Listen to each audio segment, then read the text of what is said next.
Sir, sa akin po naman yung totoo lang. From sa unang hearing hanggang dito. As chairman of this committee, I am going to cite you in contempt for lying. Any objection? Hearing none. I'm ready for You are that. cited in contempt. Alright, so grabe na ito.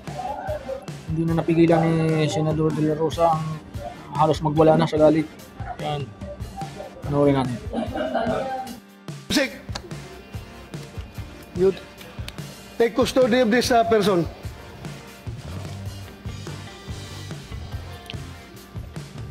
Lukuhin mo kami?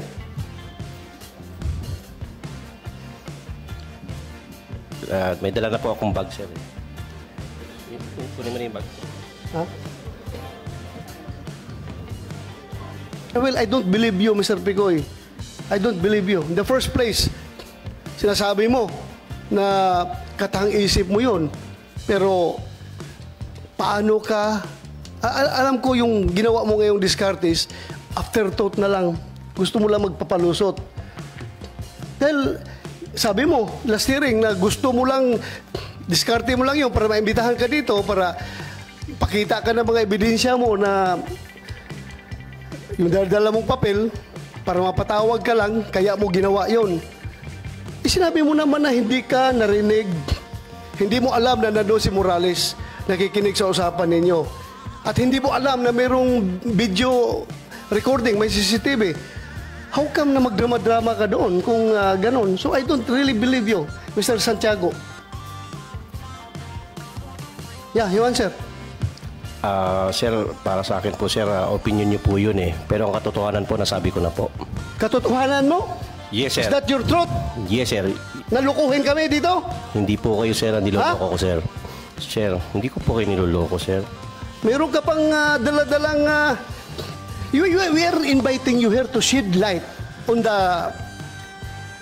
yung papel mo doon sa CCTV recording. Yes, sir. Kaya kita inibitahan. Yes, sir. At hindi kita inibitahan dito para kunin yung expert opinion mo. May dadala ka pang papel nga tuturuan mo kami kung paano gumawa ng operation to conduct report, yung pre-operational report. Sino ka para magturo sa amin dito? Hindi ka nga naging pulis, hindi ka nga naging PDEA. Na Pulcom employee ka lang, na-dismiss ka pa. So paano ka bigay ng expert opinion sa amin? This committee doesn't need your expert opinion here. This committee wants your answer as far as your participation in that very telling video recording CCTV. It's unfair for me kung hindi ko pakinggan si Kumar dito sa open hearing, tapos kayo napakinggan ko dito. As your allegation na pwedeng patayin si Morales anytime, in any kind of method, in any manner, kung mangyari yan after the hearing, kasi you are claiming na talagang magaling ka, marami kang kaso. May binanggit ako 2 kaso mo. Ngayon, nagsabi ka pa, hindi lang yan, sir. Mukhang talagang parang nakasandal ka sa pader kung magsalita ka. Sir, kagaya po ng sinabi ko, sir, opinion niyo po yun, pero yung katotohanan po, sa akin po yun. Sinabi ko na po. So, ibig mo sabihin, totoo talaga yun? Na nanluloko ka lang?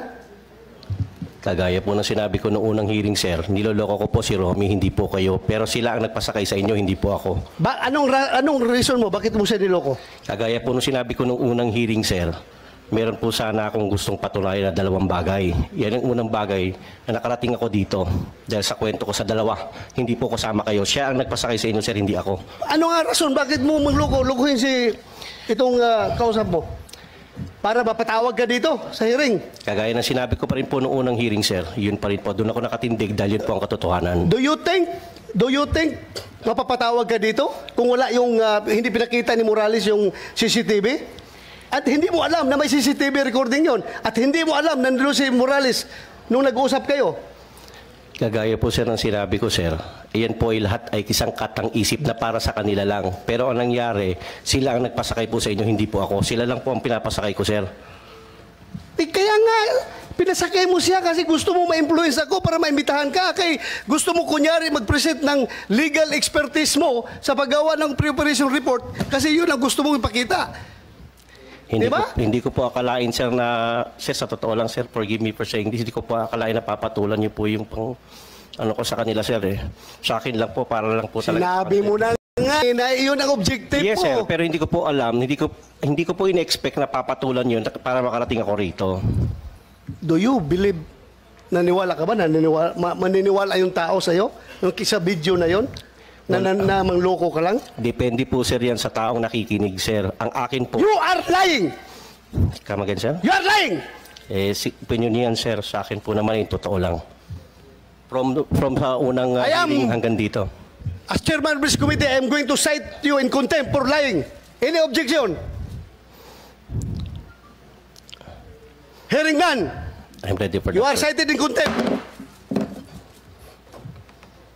Thank you, sir. Thank you, sir. Salamat po, sir.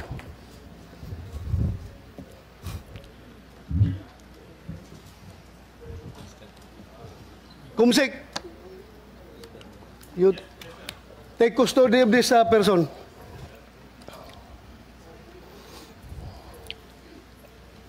Lukuhin mo kami?